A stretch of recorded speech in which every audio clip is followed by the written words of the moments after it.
तो आज के इस वीडियो में हम सीखते हैं कि व्हाट इज रेजिस्टेंस, मतलब रेजिस्टेंस होता क्या है। देखिए, resistance is a measure of the opposition to current flow in an electrical circuit.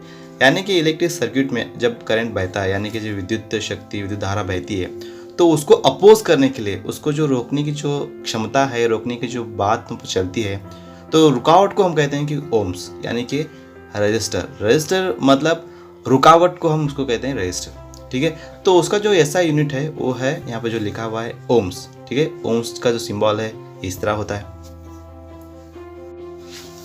Resistance को और भी थोड़ा हम समझते हैं कि सोचिए कि रेजिस्टेंस मतलब मना करना, यानी कि मना कर रहा है भाई, कुछ काम करने से मना कर देना। सोचिए कि एक एग्जांपल मैं आपको देता हूँ कि सोचिए कि किसी को किडनैप किया जा रहा है, तो वहाँ पर जो आदमी या फिर जो व्यक्ति है वो उससे मना कर देता है, फिर लड़ता है।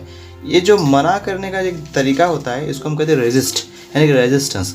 तो उसी तरह से जो विद्युत बहता है एक सर्किट में, जो धारा बहती है, तो उसको मना कर देता है, भैया नहीं बहना यहाँ पर, तो उस चीज़ को हम कहते हैं कि रेजिस्टेंस। तो जो ओम से ये नाम आया कहाँ से? ओम जो है नाम आया है जर्मनी के जो भौतिक और ये जो तकनीकी विश्वविद्यालय के जो प्रोफेसर थे, जॉर्ज साइमन ओम्स, उन्होंने 1827 में इस चीज़ को उन्होंने ईजाद की थी। तो उनका जो नाम पर जो है रेजिस्टेंस का जो यूनिट है ओम्स जो है वो रखा गया है। दोस्तों, रेजिस्टेंस में जो बहुत ही प्रकार होते हैं, जैसे यहाँ पर देख सकते हो कि रियोस्टेट ये एक वेरिएबल रेजिस्टेंस का प्रकार है।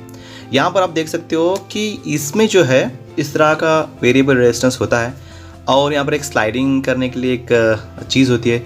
अगर हम इसको खींचते इस तरफ तो रेजिस्टेंस का वैल्यू ज़्यादा हो सकता है, या फिर अगर उसको नेगेटिव की तरफ खींचे तो कम हो सकता है। तो इस तरह से इसको वेरिएबल किया जा सकता है, मतलब ज़्यादा या कम इसकी वैल्यू हम बढ़ा सकते हैं या फिर घटा सकते हैं। इतना ही नहीं दोस्तों, इसका जो resistance is depend upon the length of the conductor, यानी कि जो कंडक्टर का जो लेंथ होता है इस पर भी ये डिपेंड होता है। मतलब सोचिए कि अगर कंडक्टर की लेंथ अगर ज़्यादा है तो रेजिस्टेंस ज़्यादा हो सकता है, या फिर कम हो तो कम हो सकता है। So it is depend upon the length of the conductor, and it is also depend upon the material, मतलब किस तरह का मटेरियल हम इस्तेमाल करते हैं। And it is also depend upon the temperature, यानी कि टेम्परेचर भी डिपेंड होता है। अगर टेम्परेचर ज़्यादा हो तो रेजिस्टेंस ज़्यादा हो सकता है, या फिर कम भी हो सकता है।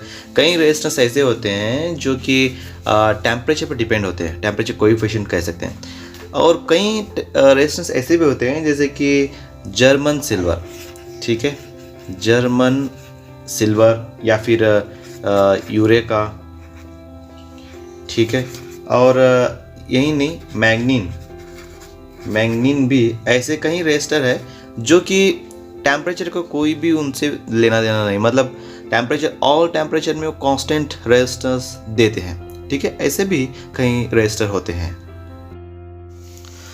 दोस्तों, वैसे तो मार्केट में कई प्रकार के रजिस्टर अवेलेबल है आज के ज़माने में, और जैसे कि इंडस्ट्रियल पर्पस के लिए इस्तेमाल किया जाता है, ऑटोमेशन के लिए है, इलेक्ट्रॉनिक सर्किट के लिए इस्तेमाल किया जा सकता है। लेकिन मैं आज आपको दो तरीके के रजिस्टर के बारे में बताना चाहूँगा।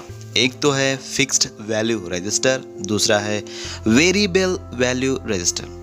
देखिए, fixed value resistor commonly widely they are used, जैसे कि कार्बन फिल्म हुआ, और या फिर मेटेलिक ऑक्साइड हो गया, या वायर उंड हो गया, सरफेस माउंटेड रजिस्टर हो गया।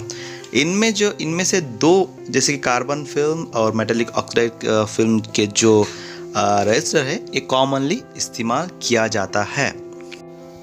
वेरिएबल रजिस्टर मतलब जैसे कि सोचिए कि फ़ैन का जो रेगुलेटर है, जब हमें स्पीड ज़्यादा चाहिए तो उसको ज़्यादा करते हैं या फिर कम भी करते हैं, तो वेरिएबल होता है। उसी तरह से रजिस्टर भी वेरिएबल किया जा सकता है। दोस्तों, चैनल को भी सब्सक्राइब कीजिएगा और बेल बटन को भी प्रेस कीजिएगा ताकि आपको ऐसे नोटिफिकेशन मिलती रहे। तो मिलते हैं नेक्स्ट वीडियो में।